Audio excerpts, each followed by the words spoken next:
Hello, my name is Zach Miller, and this is my final project for CEHC 345 Ethics and Leadership. Starting off, ethics. Ethics have been defined as a set of rules, most of which are written today, that govern the conduct of individual activity within society. Basically, they determine what is right and what is wrong. Usually people gather their specific details about their ethics and how they're molded through their surroundings and their upbringings as a child. And it's extremely imperative for every successful leader to be ethically moral and be up to date with all the new regularities that society has. Next, we have leadership. And when considering the definition of leadership, it is important to note that depending on the style of leadership used, the definition could be different. The first one we have is transformational leader, which is a leadership would all be about inspiring people, being led, and a significant change for a better tomorrow. Then we have participative leadership, which is leadership being defined as engaging those being led in order to form strong bonds that bring about collaborative and supportive system. It's important to remember a leader must be able to lead ways towards the goals and objectives set. Saying something and keeping your word is extremely important when you're a leader. It's how you gain trust, how you gain a solid, loyal group, and overall achieve success. In class, we also discovered a lot of history about important leaders, specifically Machiavelli, who is an Italian philosopher, often referred to as the father of modern political philosophy. His experiences showed him that politics have always been played with deception, treachery, and crime. See, those three things aren't typically what you would think of when it comes to politics, but his work and readings pointed out specific details as to why it did. Machiavelli notably said that a ruler who is establishing a kingdom and is criticized for his deeds, including violence, should be excused when the results tend to be beneficial. He also published a really important work called The Prince, and it offers leaders a new lens to look through when discussing political matters and ethical matters. The Prince we discovered and read about deeply, did work on it, and it showed his detailed opinion about all the matters.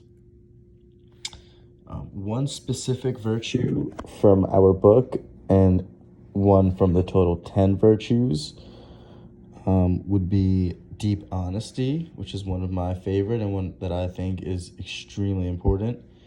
And as said in the book, they recognize the value of honest communication as an essential expression of respect for others and for themselves. That was written on page 51. And without honesty with oneself and his/her followers, nothing progressive will get done. Trust is earned through one's actions and is something you cannot purchase. Every great leader must devote a lot of attention to maintaining their honesty within themselves and people around them to portray the image they want and be translucent. Every great leader has a solid foundation of honest advisors who they could rely on, and just like they want honesty through others, others want honesty through them. Another thing to mention is organizational ethics. This mainly discusses the principles and standards by which businesses operate according to references for businesses. They are best demonstrated through acts of fairness, compassion, integrity, honor, and responsibility. A good way to think of this and put in a scenario that makes sense is when employees should be judged by their work and nothing else. Organizations must not exploit any of their employees. The employees must be paid according to their hard work and efforts. If an individual is working late nights, they should be paid overtime. We talked about many different organizational theories, and when it comes to organizational ethics, it's important that we learn about it and society addresses it. A major style of leadership that I found important and was interesting to learn about was crisis leadership. It's a process by which organizations deal with a major unpredictable event which threatens to cripple the organization, its stakeholders, or the general public. This could be anything from a natural disaster to a terrorist attack to any catastrophic event that causes panic within society. The best leaders take personal ownership in a crisis, even though many challenges and factors like outside of their control play a role. Best knowledge to handle crises in this matter come with experience and training. So, leaders who have experience in the past handling any type of crisis will have a better knowledge of how to go about the relief program.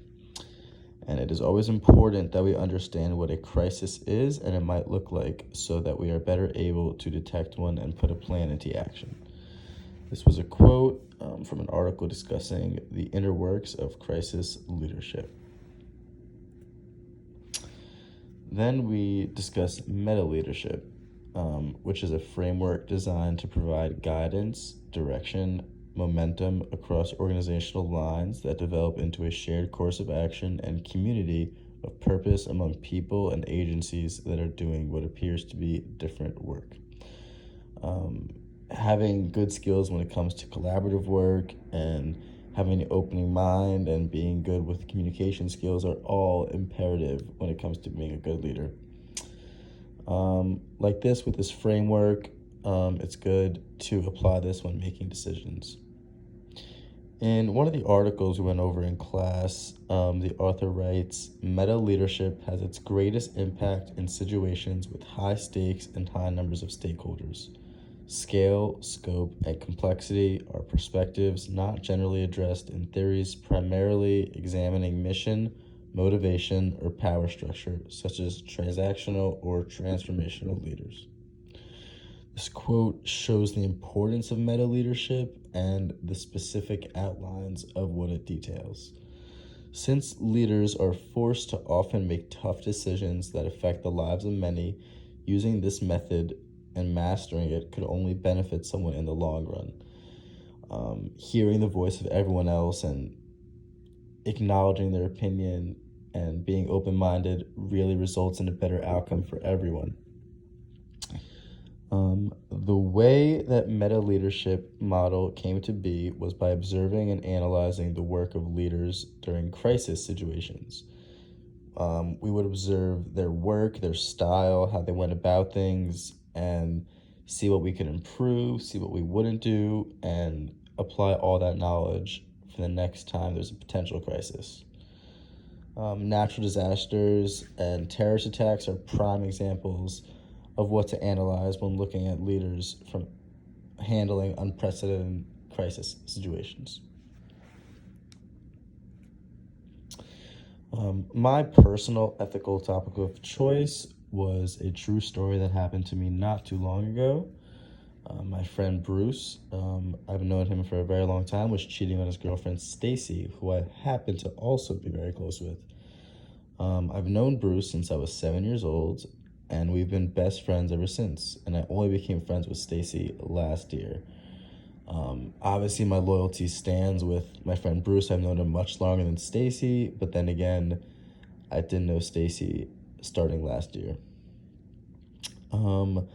My final decision in this matter, even though I knew both people involved, was to keep the affair secret and not tell Stacy anything I know. This was personally to avoid conflict, but then again, it went against my moral obligation to tell a friend of mine that there's wrongdoing happening. With this tough decision, it's always important to remember the stakeholders involved, and ultimate decision affects everyone. So obviously it was hard for me to make this decision, but with the knowledge I learned throughout this course, it guided me towards the right one.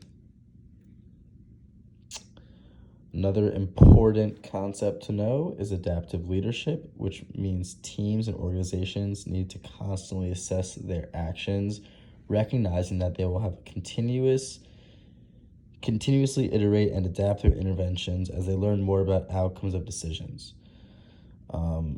Like I mentioned previously, having an open mind and learning from your environment and going about new directions that work for your company or agency instead of being closed-minded is very important. Even across all platforms in a technological world where everything is changing, it's essential to practice adaptive leadership and work with everyone around you and build up a strong, large-scale team with multiple different minds to work on an issue. These are the various sources I used, a lot from the past class slides, Zoom lectures, books, The Prince by Machiavelli, and that's my project. Thank you, and have a good day.